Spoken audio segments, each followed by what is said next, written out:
ఇట్లా అలా బీద ఉంది, బాగా బీద పరిస్థితి ఉంది. వాళ్ళకి మనం చేద్దాము, ఒక పేపర్ ఇష్యూ అయితేనే మన ఎమ్మెల్యే గారికి వస్తారని, అంటే ఎమ్మెల్యే కానీ ఎంఆర్ఓ కానీ వస్తారంటే ఇంతనే నేను మా అన్నగారు ఉన్నారు కదా సమతా సుదర్శన్ అన్నగారు, నేను వెంటనే వాళ్ళకి ఇమీడియట్లీ ఇన్ఫర్మేషన్ ఇస్తా అంటే మీకు ఫోన్ చేశాను. మీకు ఫోన్ చేయగానే మేము వెంటనే ఆ రోజు మార్నింగ్ మీరు వెంటనే మమ్మల్ని కలవడానికి మీరు ముందుకు వచ్చినారు. ఆ రోజు మీకు కలిసినాం. నెక్స్ట్ డేనే మీరు అనిల్ పంపించింది. మీకు ఇలాంటి మంచి కార్యక్రమాలు చేస్తున్నందుకు మీకు ఇళ్ళ వేళ మీకు మేము ఎప్పుడు సహక్రమాలు చేసుకుంటూ మిమ్మల్ని ఇన్స్పిరేషన్ గా తీసుకొని మేము కూడా మీ వెనుక నడవడానికి మేము ఎప్పుడు కూడా రెడీగా ఉన్నాం. ఇలాంటి మంచి పనులు చేయాలని నేను ఎప్పుడు కూడా మిమ్మల్ని కోరుకుంటున్నాం. ఎలాంటి అవసరం వచ్చినా మా పరంగా మిమ్మల్ని మీ తోడుగా మీకు ఒక మీ అడుగు చేస్తూ మేము రెడీ ఉంటాం. ఇలాంటి మంచి కార్యక్రమాలు చేయాలని అంటే మన ఫౌండేషన్ నుంచి నేను ఎప్పుడు కూడా మీ తరఫున నేను ఉంటానని నేను అనుకుంటున్నాను. మన ఎంఆర్ఓ గారికి ఒక ఇన్ఫర్మేషన్ పోతే ఆధార్ కార్డు కన్నా వస్తాయని ఒక చిన్న ఉద్దేశంతో డాక్టర్ గారిని సంప్రదిస్తే డాక్టర్ గారు వెంటనే మా సమతా సుదర్శన్ అన్నగారు ఉన్నారు, వాళ్ళకి నేను సంప్రదిస్తా అని వెంటనే నా ముందంటే కాల్ చేసిండు. అన్నగారు ఎక్కడున్నా అంటే ఆ రోజు మన సమతా సుదర్శన్ అన్నగారు హైదరాబాద్ ఉండే, అయినా కానీ వెంటనే మన వాళ్ళ అనిల్కు సంప్రదించి అలా సీఈఓ అనిల్ గారు వెంటనే మార్నింగ్ మమ్మల్ని కలవడం జరిగింది. కలిసి వాళ్ళని వాళ్ళ ఇంటికి తీసుకెళ్ళడం జరిగింది. వెంటనే వాళ్ళు వచ్చి రాసుకోవడం జరిగింది. దీనికి మనం అంటే తెలియజేయంగానే వెంటనే వచ్చినందుకు ధన్యవాదాలు చెప్తున్నారు. ఆధార్ కార్డు లేదు ముందు, నేను ఆధార్ కార్డు కోసం నేను ట్రై చేసిన, నిర్మల్ పోయినా బైన్స పోయినా నాతో పాటు సంతోష్ కూడా ట్రై చేసిన ఇంతకుముందు ఉప సర్పంచ్ గ్రామ ఉప సర్పంచ్ గారు. మళ్ళీ అలాగే నేను కూడా తెలుసుకున్నాక ఏమంటే వీళ్ళది ఆధార్ కార్డు కావాలంటే హైదరాబాద్ వెళ్ళాలి. వీళ్ళది వెళ్ళాలంటే వాళ్ళకు వెళ్ళలేని పరిస్థితి, వాళ్ళ సిస్టర్ అయితే నడవలేదు. వాళ్ళకు స్పెషల్గా ఇమీడియట్లీ ఏదైనా వెహికల్ అరేంజ్ చేసి హైదరాబాద్ పంపిస్తేనే వాళ్ళు వెళ్ళగలుగుతారు. అలాంటి కుటుంబం, వాళ్ళకు ఉండడానికి ఇల్లు లేదు, రేషన్ కార్డు లేదు, మళ్ళీ పెన్షన్ రాదు, ఏం కూడా రాదు. డైలీ గడవలేని స్థితి వాళ్ళది. అంత నిరుపేద కుటుంబం. కుస్తి గ్రామంలో నిరుపేద కుటుంబం అంటే ఫస్ట్ వస్తారు వీళ్ళే. వీళ్ళకు చాలా అనారోగ్య సమస్యలు కూడా ఉన్నాయి, బాగున్నాయి. వీళ్ళకు ఎలాంటి గవర్నమెంట్ ఎలాంటి వీళ్ళకు అంటే గవర్నమెంట్ తరఫున ఎలాంటి వీళ్ళకు ఏం కూడా అందుతలే అన్నట్టు.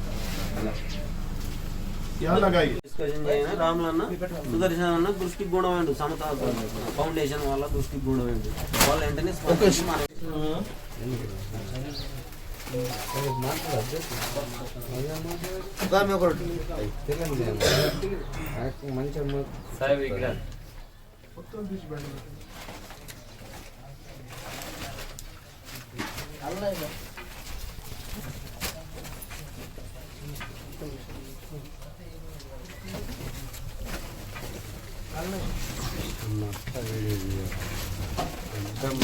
డాక్టర్ పేపర్లో రాలేదనుకో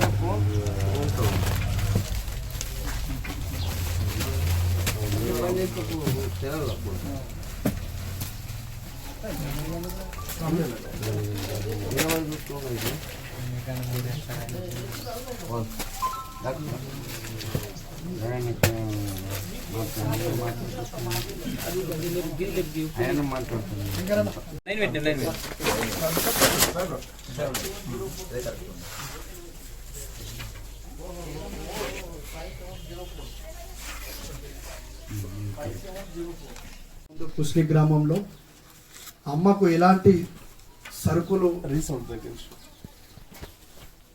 నిమ్మల రవీందర్ గారికి, ఎన్ రాజు గారికి, ఉప సర్పంచ్ మాజీ సంతోష్ గారికి, రాములు గారికి, నీలకంఠ యాదవ్ గారికి, అల్లూరి రమేష్ గారికి, అలాగే యూత్కు మహిళలకు మా యొక్క ధన్యవాదాలు తెలుపుకుంటున్నాం.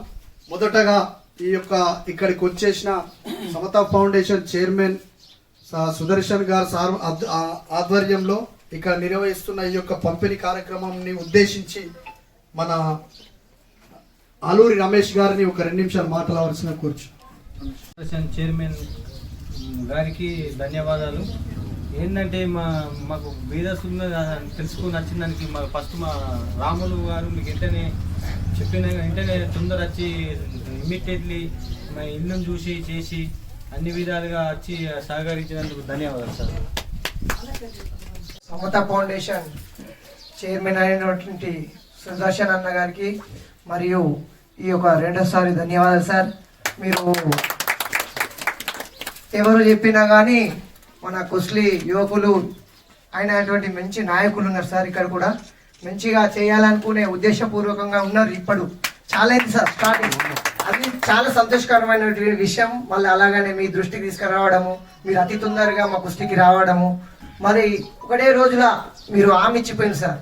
ఈ సరుకులు అనేది పంపిణీ చేసి ఇల్లు కూడా, ఈ సరుకులే కాకుండా ఆ ఇల్లుకి ఎంతైతే ఖర్చు అవుతుందో ఆ ఇల్లు డిస్మెంటల్గా చేసి మరి రేకులు సెట్ చేపించేసి మంచిగా వాళ్ళు ఉండేటట్టు ఒకటే రూమ్లో, చిన్న రూమ్లో అడ్జస్ట్మెంట్ ఉన్నారు. ఆ అడ్జస్ట్మెంట్ చూడలేక ఈ ఇల్లుని స్పాట్ డిస్మిషన్ చేసేసి దానికి అయినటువంటి ఎస్టిమేషన్ చేసేసి మాకు ఇచ్చేయండి, ఎంత ఖర్చు అయినా కానీ మేము తట్టుకొని మేము చేసేస్తామని ఒకటే మాట చెప్పేసరికి చాలా సంతోషపడ్డాం సార్ మా విలేజ్ నుంచి. ఎందుకంటే ఇలాంటి వ్యక్తులు ముందుగా చేయడం మాకు చాలా సంతోషకరమైనటువంటి విషయం సార్. ఇలాంటిది మా కుస్లీ గ్రామంలో అటవీ ప్రాంతంలో ఉన్నటువంటి ఊరు సార్. ప్రతి వెనుకబడ్డటువంటి ప్రతి ఫస్ట్ ఒకటే పంట మీద ఆధారపడే ఊరు సార్ ఇది. అలాంటిది మీలాంటి వాళ్ళు రావడంతో ఇంకా పై స్థాయిలో తెలియాలని మాకు కోరిక సార్. ఎందుకంటే మీలాంటి వాళ్ళు వస్తేనే మాకు ఇంకా బలమైనటువంటి మా ఊరుకు బాగా బలంగా ఉంటారని మాకు కోరుకుంటున్నాం సార్. ధన్యవాదాలు సార్ ఈ అవకాశం ఇచ్చిన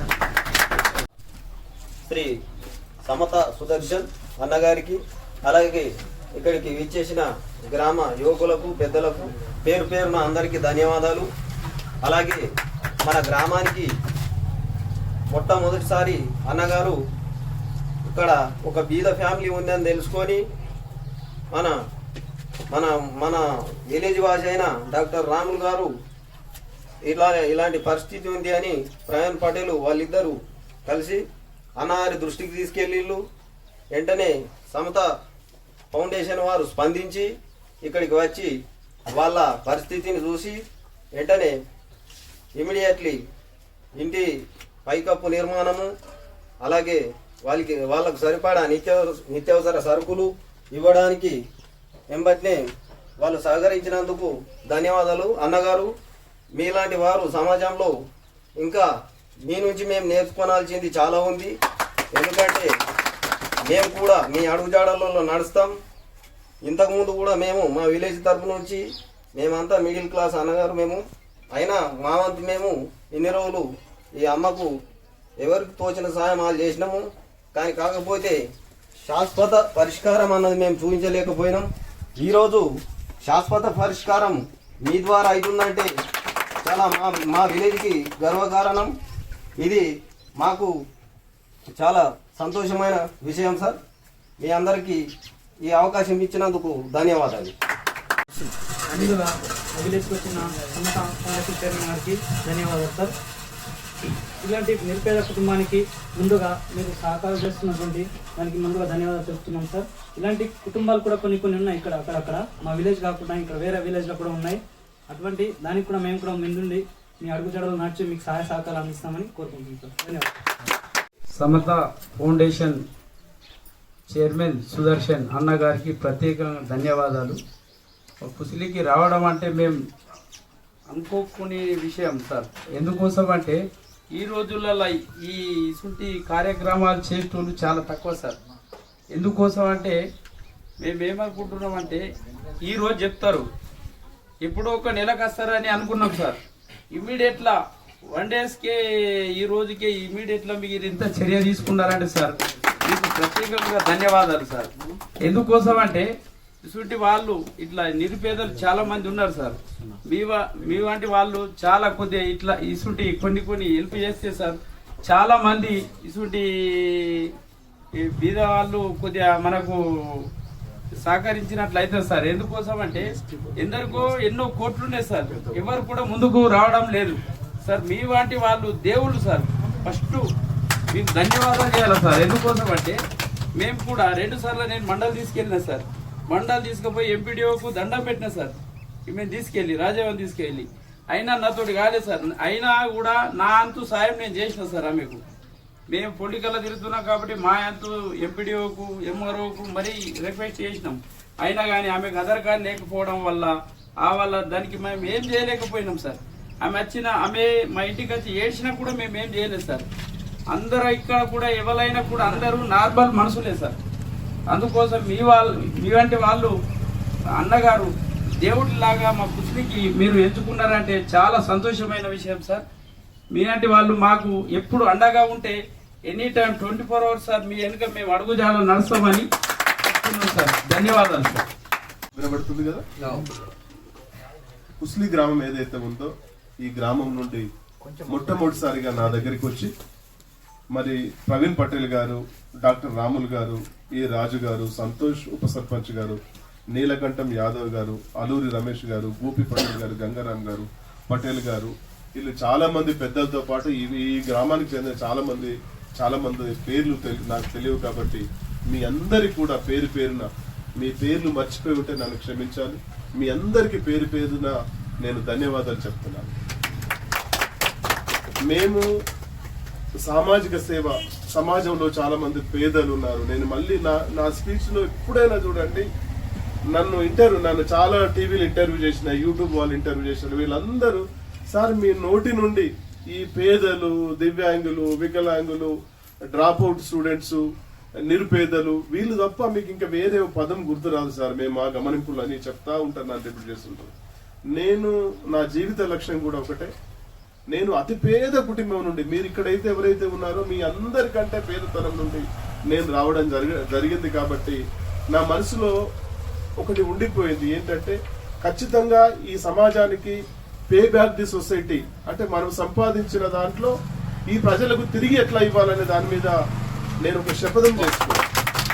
ఆ శపథం ఏదైతే ఉందో నేను ఎవరికి చేయాలని చెప్పి రాసుకోవడం మొదలుపెట్టిన తర్వాత నేను మొట్టమొదటిసారిగా గ్రామాలకు వెళ్ళినప్పుడు ఏ ప్రజలకు సేవ చేస్తే బాగుంటుంది అనుకున్నప్పుడు పేద ప్రజలు, పేద విద్యార్థులు తల్లిదండ్రులు లేక, ఫీజులు కట్టలేక, పుస్తకాలు లేక, బ్యాగులు లేక, బస్ కిరాయి లేక ఎవరైతే చదువు మానేస్తున్నారో ఆ పిల్లల్ని ఖచ్చితంగా ఆదుకొని వాళ్ళ భవిష్యత్తుని, బంగారం లాంటి భవిష్యత్తుకి మనం కొద్దిగైనా సహకారం చేయాలని చెప్పి శపథం చేసి నేను ఈ కార్యక్రమాన్ని మొదలు పెట్టడం జరిగింది.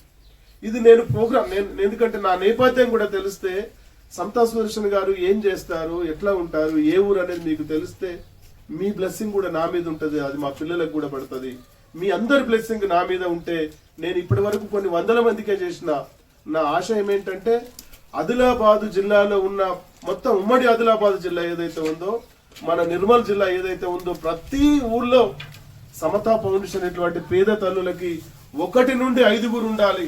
5 నాకు చుట్టాలాగా ఏర్పడాలి. నేను ఎప్పుడైనా కుస్లీ గ్రామం వస్తే ఈ గ్రామంలో 5 మా సమతా ఫౌండేషన్ బెనిఫిషియర్స్ ఉంటే నేను మొట్టమొదటిసారిగా వాళ్ళ ఇంటికి వెళ్ళి వాళ్ళ దగ్గర భోజనం చేయాలనేది ఆలోచన, వాళ్ళ దగ్గర ఛాయ్ తాగాలనే ఆలోచన. నేను ఎక్కడికి పోయినా ఛాయ్ తాగాను. అందరికి ఏం చెప్తానంటే ఛాయ్ తాగిపిస్తే పాపం వాళ్ళు 1 లీటర్ పాలు తీసుకొని రావాలి. నేనేం చెప్తాను, తల్లి మీ ఇంటికి వస్తే నాకు ఛాయ్ అలవాటు లేదు, నాకు ఓన్లీ డికాషన్ అయిపోయింది అని చెప్తాము. అన్న వాళ్ళ ఇంటికి వెళ్తే కూడా నేను ఛాయ్ తాగలేదు, డికాషన్ పెడతాను. నా జీవితం చాలా మందికి అర్థం కాదు. దయచేసి మీరు అర్థం చేసుకోవాలి. మీరు అర్థం చేసుకుంటే ఇంకా 100 మందికి సహకారం చేయగలుగుతాం. నేను వేసుకునే డ్రెస్ కోడ్ కూడా చాలా మంది అంటారు, అన్న కింద నల్ల ప్యాంట్ వేస్తావు, పైన అంటే ఈ రోజు అంటే వైట్ అండ్ వైట్ వేసుకుని వచ్చిన. నాకు ఊహ తెలిసి ఉంది, నేను మాక్సిమం నల్ల ప్యాంటు తెల్ల షర్ట్ వేసుకుంటా. ఎందుకంటే నా జీవితం చీకటి నుండి మొదలైంది, ఇది వెలుతురులోకి రావాలి, ఇది మార్గదర్శకం కావాలని చెప్పి ఈ సమాజానికి నాకు తోచిన రీతిలో హితబోధ చేస్తా ఉంటా. ఈ పరంపర నా ప్రయాణం కొనసాగుతున్నప్పుడు నేను మొట్టమొదటిసారిగా ఎవరైతే పేదలు ఉన్నారో ఇందాక చెప్పినట్టుగా వాళ్ళ చదువు ఆగిపోతే వాళ్ళ భవిష్యత్తు నాశనం అవుతుంది కాబట్టి నేను మొట్టమొదటిసారిగా నా ఫస్ట్ ప్రయారిటీ నేను విద్యార్థులకు ఇస్తున్నాను. ఖచ్చితంగా ఎవ్వరు కూడా నా కంట కనబడితే చాలు ఎవడన్నా చదువు మానేషుండు, పుస్తకాలు లేక, ఫీజులు కట్టలేకంటే నేను ఇమ్మీడియట్ గా రెస్పాండ్ అయ్యి వాళ్ళకి మా సమతా ఫౌండేషన్ ద్వారా నేను సహాయం. ఇంకొకటి, నేను ఈ సందర్భంగా నా కోసం పనిచేస్తున్న పెద్దలు అంటే నా గురించి ఏమీ తెలియనప్పుడు చేస్తున్న చాలా మంది మిత్రులు, పెద్దలు ఇక్కడ ఉన్నారు. నేను వాళ్ళకి ఎప్పుడు కూడా రుణపడి ఉంటా. వాళ్ళ సహకారం వల్లే, డబ్బుల సహకారం కాదు, వాళ్ళు నాకు మెంటల్ సహకారం చేయడం వల్లే ఈ రోజు నేను ఇక్కడి వరకు నా ప్రయాణం కొనసాగుతుంది. అందులో ముఖ్యంగా చెప్తున్నాను, మా సాయపురం నేను చెప్పిన వాళ్ళందరూ ఒకసారి దండం పెట్టుకుంటే దయచేసి. అందులో నాకు ఈ జిల్లాలో నా వెన్నుదల నుండి అసలు తల్లిదండ్రులను మర్చిపోయి, వ్యవసాయాన్ని మర్చిపోయి, కుటుంబాన్ని మర్చిపోయి 24 గంటలు నాకు రక్షకుడుగా ఉన్నటువంటి మా సాహెబ్రావు గారిని ఈ సందర్భంగా మీకు పరిచయం చేస్తున్నాను. అట్లాగే నేను ఇక్కడ ఒక ఆర్గనైజేషన్ ని బిల్డప్ చేయాలి, దీనికి ఒక CEO కావాలని చెప్తే ప్రవీణ్ అనే వ్యక్తి మా బ్రదర్ అనిల్ కుమార్ గారిని నాకు పంపడం జరిగింది. ఈ సందర్భంలోనే మా బ్రదర్ ఇంట్లో PRO వచ్చారు, మా యోగేష్ గారు వచ్చారు, చాలా మంది పెద్దలు వచ్చారు. కానీ నాకు మొదటి ప్రయత్నంలో నర్సాపూర్లో ఇక్కడ ఉన్న ముగ్గురు నాకు మిత్రులు, మా ప్రభాకర్ అన్న, ముత్తెమ్మన్న, మా లక్ష్మణ్జీ ఎవరైతే ఉన్నారో వీళ్ళు నాకు చాలా సహకారం చేయడం. ఎందుకంటే నేను ఎవరో తెలియదు, నేను హైదరాబాద్ లో ఉండి హైదరాబాద్ లో ఈ వాలంటీర్ ఆర్గనైజేషన్ పెట్టి, సమతా ఫౌండేషన్ వాలంటీర్ పెట్టి మొత్తం 2 రాష్ట్రాల్లో చేస్తున్నా. చాలా మంది పెద్దలు వచ్చి, అన్న మీరు 2 రాష్ట్రాల్లో చేస్తున్నారు కానీ మీ సొంత జిల్లాను మర్చిపోయారంటే వాస్తవంగా నాకు అప్పుడు జ్ఞానోదయం కలిగింది. అరే నేను హైదరాబాద్, నేను వ్యాపార రీత్యా బిజినెస్ చేసుకుంటా ఉన్నా, నాకు అక్కడ నుండి ఎవరికి వస్తున్నాయి, చుట్టుపక్కల జిల్లాలకు సంబంధించి వచ్చినాయి, వరంగల్ కానీ, కరీంనగర్ కానీ, మెదక్ కానీ, సంగారెడ్డి కానీ, మహబూబ్ నగర్ కానీ, అటు విజయవాడ, గుంటూరు కానీ, నాకు ఎక్కడెక్కడ ఫ్రెండ్ సర్కిల్ ఉందో వాళ్ళు మాత్రమే వచ్చి నా సర్వీస్ తీసుకుంటా ఉన్నారు. మీరు నమ్మరు, ఒక మాట చెప్తాను. నారాయణ స్కూల్ ఉంది ఎగ్జాంపుల్, అక్కడ ఫీజు కట్టారు, ఆ పిల్లలకి ఫుడ్ పడట్లేదు, వాతావరణం పడకపోతే వాళ్ళు రిటర్న్ వస్తా ఉన్నారు, వాళ్ళ డబ్బులు అట్లా ఇవ్వట్లేదు. నేను ఒక 20 నుండి 30 మందికి డబ్బులు రిటర్న్ ఇప్పించాను. మళ్ళీ ఇంకొందరు మందికి చైతన్య లాంటి పెద్ద పెద్ద కార్పొరేట్ స్కూల్లో చదివినప్పుడు వాళ్ళు 50 లక్షల రూపాయల ఫీజు ఉంటుంది, 30,000 కట్టకపోతే ఎగ్జామ్ రాయనివ్వట్లేదు.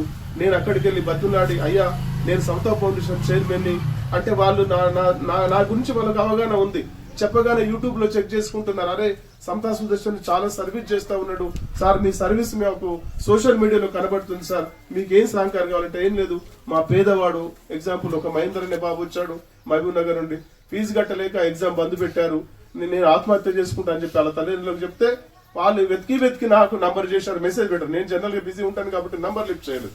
వాళ్ళు మెసేజ్ పెడితే మళ్ళీ ఇమీడియట్ గా రెస్పాండ్ అయ్యి ఆ బాబును నేను చైతన్య స్కూల్ కు తీసుకెళ్లి 30,000 ఫీజు ఉంటే 15,000 ఫీజు మేనేజ్మెంట్ ఉంటే తగ్గించి ఆ 15,000 రూపాయలు నేను కట్టి మా సమతా ఫౌండేషన్ నుండి ఆ పిల్లడికి ఎగ్జామ్ రాయించాను. ఇట్లా ఒక్కరు కాదు, కొన్ని 100 కేసులు చేయడం జరిగింది. ఇది తెలుసుకున్న చాలా మంది మిత్రులు నన్ను ఏమన్నారంటే, అన్న మీరు చాలా సేవా కార్యక్రమాలు చేస్తున్నారు, ఏమన్నా ఉంటే నీకు దండం పెడతాను, ఏదన్నా ఉంటే మీరు ఒక ఆర్గనైజేషన్ రిజిస్ట్రేషన్ చేసుకొని పబ్లిక్ కి సేవ చేస్తే గుర్తింపు వస్తుందంటే నేనేం చేయాలంటే, సమాజంలో చాలా అసమానతలు ఉన్నాయి, దోపిడీ ఉంది, కులపీడన ఉంది, మతపీడన ఉంది, సమాజంలో అసమానతలు ఉన్నాయి, పెత్తందారి వ్యవస్థ ఉంది, ఇవన్నిటికీ సమానత్వంగా ఒక పదం పెట్టాలని చెప్పి సమత అనే పదం పెట్టడం జరిగింది. సమత అంటే ఈక్వాలిటీ, సమత అంటే సమానత్వం. మనం ఎందుకంటే ఏ కులంలో పుట్టాలో ఏ మతంలో పుట్టాలో మన కంట్రోల్లో లేదు, మనం ఎక్కడైనా పుట్టచ్చు, ఏ ప్రాంతంలోనూ పుట్టచ్చు, ఆడగ పుట్టాలో మగ పుట్టాలో కూడా తెలియదు, మన కంట్రోల్లో లేదు, కానీ మనం అక్కడ పుడతాం. కాబట్టి పుట్టుకతో వచ్చే అసమానతను పట్టించుకోవద్దు, అందరు పేదవాళ్ళే, అందరు మనుషులమే, అందరికి ఒకటే చా ఉంటది, ఒకటే జైనం ఉంటది. కాబట్టి దీనికి తగ్గట్టు పేరు పెట్టాలని చెప్పి సమత అనే పేరు పెట్టుకొని నా పేరు కూడా సమతగా మార్చుకున్నాను. దయచేసి మీరు అర్థం చేసుకుని, ఇది నా నేపథ్యం. ఇట్లా గ్రామాల్లోకి వెళ్తున్నప్పుడు పేద విద్యార్థులను చెప్తా ఉంటారు, పుట్టుకతోనే కాళ్ళు చేతులు ఉండవు పాపం. అట్లాంటి వాళ్ళు ఎవరున్నారో వాళ్ళు మానసికంగా కుంగిపోకుండా ఆ గ్రామాలకు వెళ్ళి నేనేం చేస్తున్నాను, ఒక 25,000 50,000 ఫిక్స్డ్ డిపాజిట్ చేస్తే నెలకి ఒక 1,000 రూపాయలు 1,500 వస్తే దాని మీద వాళ్ళ బతుకు తెరువు నడుస్తుందని చెప్పి కొన్ని వందలాది మందికి నేను ఫిక్స్డ్ డిపాజిట్లు చేయించాను. మళ్ళా పోతూ ఉన్నప్పుడు పాపం, ఉదాహరణకి మొన్న బామ్రీ విలేజ్ లో మీకు తెలుసు, ఒక నాకపొడు ఫ్యామిలీ, 2 అబ్బాయిలు 1 అమ్మాయి, వాళ్ళ తండ్రి 7 సంవత్సరాల కింద యాక్సిడెంట్ అయింది, కాళ్ళు 2 ఇరిగిపోయినాయి, బెడ్ మీద ఉన్నాడు. తల్లికి యాక్సిడెంట్ అయింది, ఒకటే యాక్సిడెంట్ లో ఆ కాలు తీసి ప్లాస్టిక్ కాలు పెట్టారు. కిరాణా షాప్ ఉంది, ఏడుపు వచ్చింది మా సాహెబ్రావు, మేము అక్కడికి వెళ్ళి చూస్తా ఉంటే ఆ కిరాణా షాపులో 1,000 రూపాయల సామాన్ ఉంది, అది అమ్ముతే దాని మీద మిగిలిన దాన్ని గింజలు కొనుక్కొని జీవనం కొనసాగిస్తా ఉన్నారు. నేను ఇమీడియట్ గా చెప్పి, తల్లి ఇప్పుడు మీకు ఏం కావాలంటే, వాళ్ళకు ఒక పాప ఉంది, 11 సంవత్సరాల పాప, మరి ఈ పాప పేరు మీద నేను ఒక 25,000 డిపాజిట్ చేస్తే మరి పెళ్లి వరకు అది 11 సంవత్సరాలకి డబుల్ అవుతుందంటే, అక్కడ ఉన్న సర్పంచ్ వాళ్ళందరూ, వీడీసీ వాళ్ళందరూ, సార్ దయచేసి వీళ్ళకి మీరు డిపాజిట్ చేయొద్దు, వాళ్ళ పరిస్థితి దారుణంగా ఉందంటే వెంటనే ఒక 20,000 రూపాయలు ఇస్తే 10,000 రూపాయలు కిరాణా సామాన్ తెచ్చుకున్నారు, 10,000 రూపాయలు హాస్పిటల్ పెట్టుకున్నారు. ఇంకేమని చెప్పాను, తల్లి మీరు హైదరాబాద్ ఎప్పుడు వచ్చినా కూడా నాకు ఫోన్ చేయండి, మీరు బస్సులలో వెళ్ళలేరు కాబట్టి నేను ఏదన్నా అవకాశం ఉంటే నేను వెహికల్ నేనే అరేంజ్ చేస్తాను, మీరు ప్రతిసారి నెలకు ఒకసారి వెళ్ళాలి, మీరు వెళ్ళి ట్రీట్మెంట్ చేసుకోండి అని చెప్పి ఆ ప్రామిస్ కూడా చేయడం జరిగింది. ఇట్లా ఒకటి కాదు, దుర్గా అనే అమ్మాయి, మీరు బేల్తరోడ విలేజ్ లో దుర్గా అనే అమ్మాయి, తండ్రి 4 సంవత్సరాల కింద చచ్చిపోయిండు, పద్మశాలి కులానికి సంబంధించిన అమ్మాయి. తండ్రి చనిపోయిండు, తల్లి ఉంది. తల్లి పరిస్థితి అంటే ఆ విలేజ్ లో కూలి పనులు దొరుకుతలేవు, వాళ్ళు ఉండే కిరాయి ఇల్లు ఎట్లా ఉన్నదంటే గట్టిగా వాన పడితే ఆ ఇల్లు కూలిపోతుంది. అటువంటి ఇంట్లో ఆ కిరాయికి ఉంటుంది ఆ అమ్మ. ఒకటే పాపను ప్రైవేట్ స్కూల్లో చదివించడానికి ఫీజులు కట్టలేక ఆమె ఇజ్జత్గా సవాలని చెప్పి ఊరేసుకొని చనిపోయింది. చనిపోతే ఆమె అంత్యక్రియలు చేయాలా, పేపర్లో పెద్దగా వచ్చింది. మా అనిల్ కుమార్, మా సాహెబ్రావు, మా టిఆర్ఓ క్రాంతి కుమార్ వీళ్ళందరూ ఏం చెప్పారంటే, సార్ అని అంత్యక్రియల కోసం పాపం భిక్షటన చేస్తుందంటే నేను ఇమ్మీడియట్ గా హైదరాబాద్ నుండి కారు వేసుకొని వచ్చి అక్కడికి వెళ్ళిపోయాను. అక్కడికి వెళ్ళిపోయి ఏం చేయాలంటే అందరు 5,000 10,000 చాలా మంది ఇచ్చుకుంటా వెళ్ళిపోయారు. నేను మా సాహెబ్రావుతో, అనిల్ కుమార్ తో, మా క్రాంతి కుమార్ తో ఏం చేద్దామంటే, సార్ మీరు 10,000 20,000 ఇస్తే అది ఖర్చు పెట్టేసుకుంటారు సార్, ఏదైనా డిపాజిట్ చేయాలంటే ఆ 25,000 రూపాయలని డిపాజిట్ చేసి మరి 53,000 అయితే మా సాహెబ్రావు గారు వాళ్ళకి అప్పచెప్పడం జరిగింది. మళ్ళీ ఇది పోతా ఉన్నాం, ఇట్లా పోతా ఉంటే ఒక్క ఊరు కాదు, ధర్మూరల, మాలేగావుల, నర్సాపూర్ల, అట్లాగే బామ్నీల, ఇట్లా చేస్తూ పోతున్న వందలాది మంది కూడా ఇక్కడ మేము మొదలు పెట్టడం జరిగింది. దయచేసి నేను చెప్తున్నంటే, ప్రతి మనిషి పుడతాడు చస్తాడు. నాకైతే ఒకటి ఉంది, నేను చచ్చిపోయినప్పుడు నా శవాన్ని మోయడానికి కనీసం ఒక 10,000 మంది వస్తే నా జన్మ ధన్యమవుతుందని చెప్పి నేను చెప్తాను. దీనికి ఏం చేయాలి? నాకు కూడా 3 పిల్లలు, వాళ్ళు కార్పొరేట్ కాలేజీలో చదువుతున్నారు. నా జీవితం అయితే మీ అందరి బ్లెస్సింగ్ వల్ల మంచిగా ఉంది. కాబట్టి నేను ఈ పిల్లల్ని, చాలా మంది పేద పిల్లలు, పేదవాళ్ళు ఎట్లా ఉన్నారో, ఇట్లాంటి పేదలు ఎక్కడైతే ఉన్నారో నేను వెతికి లిస్ట్ అవుట్ చేసిన. మీకు తెలుసో తెలీదో, నేను 200 మందిని లిస్ట్ అవుట్ చేసిన. నేను ఇందాక చెప్పినట్టుగా ఏ గ్రామానికి వెళ్ళినా నా చుట్టాలు ఎవరు అంటే మీ అందరేమో నా దోస్తులు చుట్టాలు, ఇంకా దగ్గర చుట్టాలు ఎవరంటే ఇట్లాంటి పేదలు, నేను వాళ్ళ ఇంటికి వెళ్తా. ఎందుకంటే ప్రతి గ్రామంలో ఒక్కరికి, 2కి, 3కి, 4కి, 5కి సాయం చేద్దామని నేను డిసైడ్ అయ్యాను. ఇప్పుడు త్వరలోనే మీ గ్రామంలో ఇంకొక సాయం కూడా చేయబోతున్నా. ఏది దానికి కూడా మా రాములు బ్రదర్ పిలిచి, అన్న వాళ్ళకు కూడా సాయం చేయాలంటే నేను నిజామాబాద్ వెళ్ళాను. ఏం పేరు ఆయన పేరు? దయాకర్. దళిత కుటుంబానికి చెందిన దయాకర్ నిజామాబాద్ వెళ్తే నేను హాస్పిటల్కి వెళ్ళి ఆ మేనేజ్మెంట్ ఎవరైతే ఉన్నారో ఆయన్ని పిలిచి నేను ఫలానా అని చెప్తే వాళ్ళు ఏమన్నారు, సార్ 5 లక్షలు అయితే నేను 4 లక్షలు 3.5 లక్షలకే సెట్ చేస్తామని చెప్పడం జరిగింది. తగ్గించడంతో పాటు నేను ఖచ్చితంగా నా వంతు కూడా ఆర్థిక సాయం చేస్తానని చెప్పినాను. ఈ వారం 10 రోజుల వారికి కూడా నేను ఆర్థిక సాయం చేయబోతున్నాను. ఇప్పుడు మీ గ్రామానికి నేను రావడానికి ముఖ్యంగా ఇక్కడ ఉన్న నాకు ఎందుకో, నేను ఇన్ని గ్రామాల్లో చేశాను కానీ మీ గ్రామం అంటే నాకు చాలా ఇష్టమైంది. ఎందుకో తెలియదు, అది నేచర్ కలిపింది. ఎందుకంటే మీరు నా దగ్గరికి వచ్చారు, మీరు అమ్మ కోసం ఎంపీడీఓ దగ్గరికి వెళ్ళారు, ఎంఆర్ఓ దగ్గరికి వెళ్ళారు. ఈ ఇష్యూని నేను బహుశా రేపో ఎల్లుండో కలెక్టర్ దగ్గరికి తీసుకెళ్తున్నా. మీ స్థాయి వరకు మీరు చేశారు, నా ప్రయత్నం నేను చేస్తాను. నాకు తెలిసిన టెక్నికల్ ఇష్యూ ఏంటంటే, అమ్మకు ఆల్రెడీ ఆధార్ కార్డు ఉంది కాబట్టి ఇంకొక ఆధార్ కార్డు రికార్డ్ అవ్వట్లేదు అనేది నా ఒపీనియన్.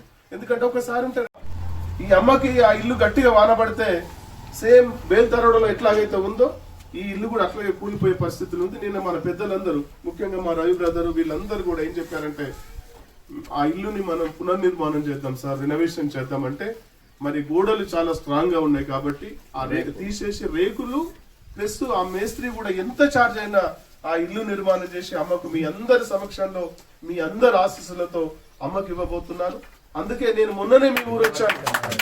ఒక రోజు కంటే ముందు వచ్చి నేనేం చెప్పాను, అమ్మకు ఒక 3 నెలలకు సరిపోయే సరుకులు చెప్తుంటే మా సాహెబ్రావు అనిల్ గారు ఎక్కడ మంచి క్వాలిటీ తీసుకుంటామని చెప్పాను. ఎక్కడ కూడా నాసి రకం తీసుకోవద్దు, కంట్రోల్ బియ్యం ఇవ్వద్దు, మేము ఎట్లా తింటున్నాను ఆ పేదలు కూడా అట్లాంటి అన్నమే తినాలి, అట్లాంటి సరుకులే వాడాలని చెప్పి డిమార్ట్కి పంపించి వాళ్ళే పర్చేజ్ చేసి నాకు తీసుకొచ్చారు.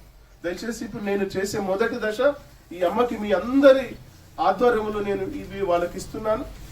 మళ్ళీ వాళ్ళకి ఆరోగ్య పరిస్థితి ఏది ఉన్నా కూడా మీరు ఎవరున్న పెద్దలు, మా సీఈఓకి, మా సాహెబ్రావు గారికి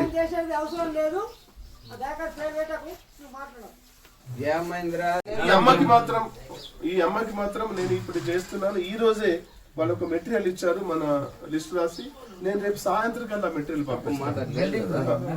వెల్డింగ్ ఎవరైతే ఉన్నారో ఆ మేస్త్రి ఒక్కసారి లేవండి. మన సాంశరణం స్వామి, మీరు దయచేసి వాళ్ళు పేదవాళ్ళు, మీరు ఏమి లాభం ఆశించకుండా చేయండి. మెటీరియల్ ఎంత పడుతుందో అంతే తీసుకోండి. ఎందుకంటే మేము ఒక 10 రూపాయలు మిగిలితే ఇంకొక ఇట్లాంటి వాళ్ళకు మేము ఆదుకుంటాం కాబట్టి దయచేసి మీరు అట్లా అర్థం చేసుకోండి. అందులో మీరు స్వామి దీక్షలో ఉన్నారు కాబట్టి ఖచ్చితంగా మీరు ఆ సేవ చేయాలి. నేను ఎట్లా సేవ చేస్తున్నానో మీరు కూడా అట్లా సేవ చేయాలని కోరుకుంటూ ఈ రోజు నేను ఇమీడియట్ గా రేపు సాయంత్రానికల్లా ఈ మెటీరియల్ అంతా పంపిస్తాను. ఆ వెల్డింగ్ మెటీరియల్ నేనే పంపిస్తాను. కాబట్టి మీ లేబర్ ఛార్జ్ ఎంత ఉందో బ్రదర్ వాళ్ళకి చెప్పండి, ఆ డబ్బులు మీకు ఇస్తాను. మీది ఎంత ఉందో తనకి చెప్పండి, నేనే డబ్బులు పంపిస్తాను. ఈ పెద్దలందరూ కలిపి ఆ డబ్బులు కూడా ఇవ్వడం జరుగుతుంది. దయచేసి నేను ఇంతటితో, నాకు నర్సాపూర్ లో ఒక ప్రోగ్రామ్ ఉంది. నర్సాపూర్ లో కూడా 2 ముస్లిం పేదలు ఉన్నారు, వాళ్ళ తల్లిదండ్రులు కూడా చనిపోయారు. ఈ రోజే వాళ్ళకి 2కి సాయం చేయబోతున్నారు అక్కడ. ఇట్లా రోజు నా దగ్గరికి వందలాది కేసులు వస్తున్నాయి. నేను ఏది ఇంపార్టెంట్ కాదని చెప్పి బేరీ చేసుకుని మెల్లమెల్లగా చేసుకుంటా పోతున్నాను. మీ అందరికి నా రిక్వెస్ట్ ఏంటంటే, ఎక్కడన్నా కడితే నన్ను బ్రదర్ లాగా మీరు నన్ను పలకరించండి, నేను కూడా మిమ్మల్ని పలకరిస్తాను. మీ కుటుంబంలో నన్ను ఒకటిలాగా చూసుకోండి. మనం చేస్తున్న సేవలు మీ ద్వారా మీరు చేయలేని పరిస్థితి ఉంది కాబట్టి నేను చేస్తున్నాను. ఇట్లాంటి ముందు మన మండలిని, మన నర్సాపూర్ మండలిని రోల్ మోడల్ గా తీసుకున్నాను. ఏ గ్రామంలో ఇటువంటి వాళ్ళు ఉన్నా కూడా మా సిబ్బందికి తెలియజేయండి. నేను ఖచ్చితంగా నా వంతు సహకారం చేస్తాను. మీ అందరి సహకారం కూడా నాకు ఉండాలని కోరుకుంటూ ముగిస్తా ఉన్నాను. Thank you. అమ్మ చూసినట్టు అమ్మ నిల్చో, ఈ బ్యాగ్ తన పైన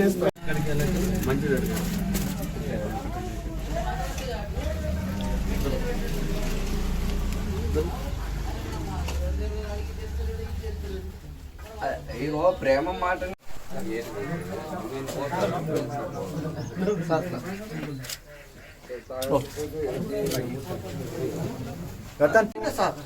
ఇంటికి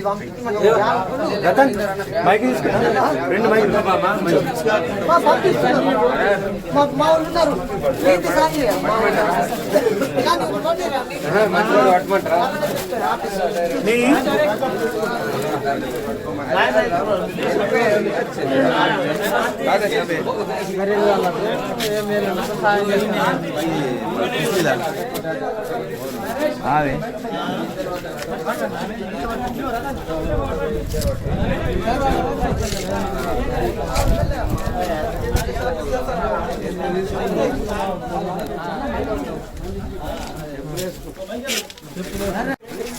చెప్పులు వేసుకుంటా.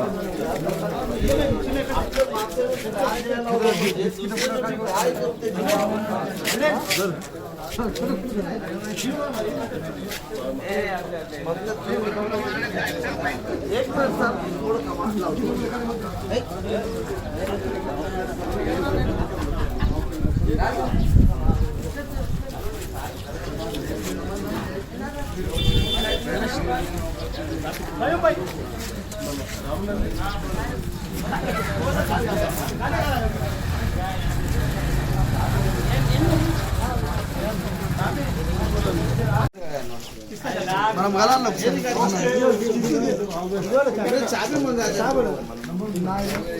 తీసుకపోయినా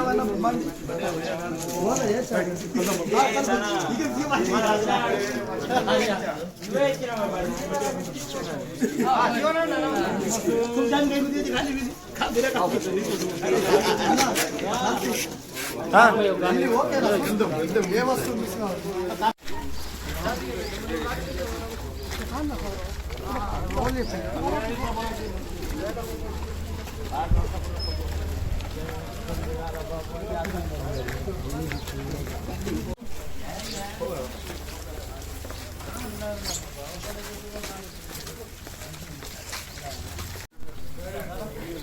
అపాయింట్స్ ఎవరికైనా మీరు మొన్న